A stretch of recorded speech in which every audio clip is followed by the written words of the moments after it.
Good morning, I am Girish sir and आज के topic में हम वापस फिगर ऑफ स्पीच के बारे में पढ़ने वाले हैं। लेकिन ये जो फिगर ऑफ स्पीच है उसका नाम है इंट्रोगेशन, एक्सक्लेमेशंस एंड एपोस्ट्रॉफी।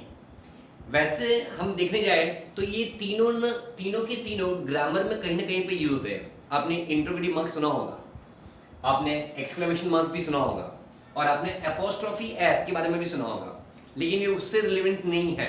उसके जैसा थोड़ा बहुत है लेकिन वैसा नहीं है बिल्कुल। So let's go for the interrogation sentence. What is interrogation sentence in related to figure of speech? तो here we have interrogation sentence. Interrogation में हमेशा क्वेश्चन मार्क्स आएगा। जब भी हम किसी को इंट्रोगेट करते हैं, पूछ करते हैं, तो हमेशा पीछे क्वेश्चन मार्क आता है। when questions are asked without expecting any answer, it is called interrogations। जब भी हम कोई क्वेश्चन रेज करें, राइट, और हमारा पर्पस आंसर जानने का ना हो या जिसका कोई आंसर ना निकलता हो, राइट, या विदाउट एक्सपेक्टिंग एन आंसर, हमको पता है कि इसका कोई आंसर नहीं है, that is called interrogation in figure of speech. Example देखेंगे। How will you explain the life? We cannot explain life, right? What is the purpose of life? We don't know, right? That is the reason only it is interrogative, क्योंकि इसका कोई answer नहीं है। Life क्या है, right? Life क्यों है, हम लोग क्यों जी रहे हैं, इसका कोई पर्पस नहीं है, right? We cannot define what is life about, right? That is why without this question is without any answer, right? That is why ये क्या हुआ, इंट्रोगेशन हुआ। एक और एग्जांपल हम देखेंगे। How can I express love in words? See, love is an abstract feeling which can never be defined, right? If I love my kid, so how much, right? There is no answer of it. That is the reason only it is interrogation. जिसका कोई answer ना हो, right, उसको हम क्या बोलेंगे, interrogation. और सबसे बड़ी पहचान इसकी ये है, सेंटेंस में आपको ऐसा इंट्रोगेटिव, पोएट्री में आपको ऐसा इंट्रोगेटिव सेंटेंस पीछे दिया हुआ होगा।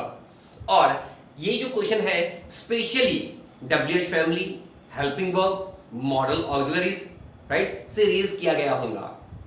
अगर क्वेश्चन WH फैमिली से क्वेश्चन रेज किया गया है, राइट, अगर क्वेश्चन WH फैमिली से पूछा गया है, हेल्पिंग वर्ब से पूछा गया है, या model auxiliaries, in short is, MR, can, could, may, might, should, would, do, does, did, has, have, had, इससे क्वेश्चन पूछा गया है या WH फैमिली से क्वेश्चन पूछा गया है, तो ये इंट्रोगेशन हुआ। नाउ अब हम अपनी अगली फिगर ऑफ स्पीच की ओर चलते हैं जिसका नाम है एक्सक्लेमेशन। हम ग्रामर में पढ़ चुके हैं what is exclamative sentence. The exclamative sentence gives you sudden surprise, shock, right? This figure of speech is used to draw attention through surprise। ये figure of speech में, right, attention draw करने के लिए, right, surprise को fetch करने के लिए, right, ज़्यादातर इसका use होता है। और इसकी पहचान है, right, this is sign of, right, exclamation। ये sentence की beginning ज़्यादातर what या how से हो सकती है। oh, hooray, wow, right, ना, ये, वाह, ये जो एक्सप्रेशन है, alas, राइट, ये जो साइन है, राइट, ये सभी के सभी साइन, राइट, जो फीलिंग को एक्सप्रेस करते हैं with shock, right, that is called exclamatory. Now what a horrible place, what a horrible place, right, it frightens you. What a tragic character. कुछ हम हॉरर मूवीज में देखते हैं, राइट, कुछ सस्पेंस मूवी देखते हैं, किसी का कैरेक्टर बहुत ट्रेजिक होता है। Seeing that character even we feel scared, you know, right? So what again, how rude he is, how rude my teacher is, how rude Girish sir is to the students, right? ये जो sentence जो मैंने बोले, ये सभी के सभी sentence exclamative sentence है, बिकॉज वो आपको सरप्राइज दे रहे हैं, राइट, टू ड्रॉ अटेंशन। इसका एक पर्पस है और इसका साइन क्या है पीछे, एक्सक्लेमेटिव मार्क। तो ये आप समझ सकते हो कि ये कौन सा है, एक्सक्लेमेशन सेंटेंस है। Now we are moving towards a new figure of speech that is called apostrophe. Apostrophe, O plus somebody, O plus somebody. Why I have written over here this O plus somebody, will go for define first. This figure of speech is used to address somebody who is absent or dead.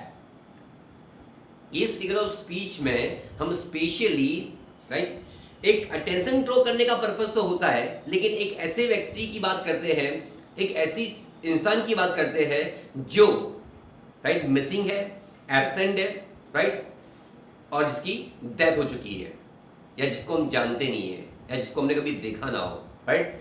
तो आप समझ लीजिएगा कि वो figure of speech का apostrophe है। अच्छा, एक्सक्लेमेशंस और एपोस्ट्रॉफी में सिमिलरिटीज ये है कि इसका साइन भी ऐसा आता है और एपोस्ट्रॉफी का साइन भी ऐसा आता है, लेकिन एक वास्ट डिफरेंस ये है कि जब भी हम एपोस्ट्रॉफी का यूज करेंगे तो कुछ ऐसे वर्ड्स होंगे उसके तुरंत बाद ही, कुछ ऐसे वर्ड्स होंगे उसके तुरंत बाद ही ये एक्सक्लेमेशन साइन आएगा, राइट। और यहाँ पे कौन होगा? somebody is missing, कोई मिसिंग होगा जिसको हमने कभी देखा ना हो, राइट। जैसे oh God, we have never seen God, that is why it is over here, oh God, please help me. Even though we haven't seen God, right, we are demanding, we are in help, we need help, right. So we haven't seen God, God is absent, right, that is why it is apostrophe. Next example, oh my friend, I miss you.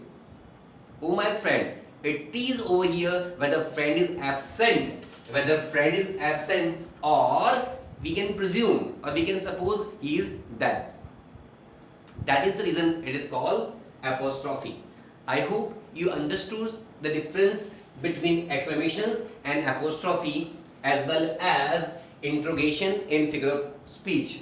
I hope you like the video. If you like the video, please share, subscribe, and do not forget to like. Thank you for watching. Bye bye.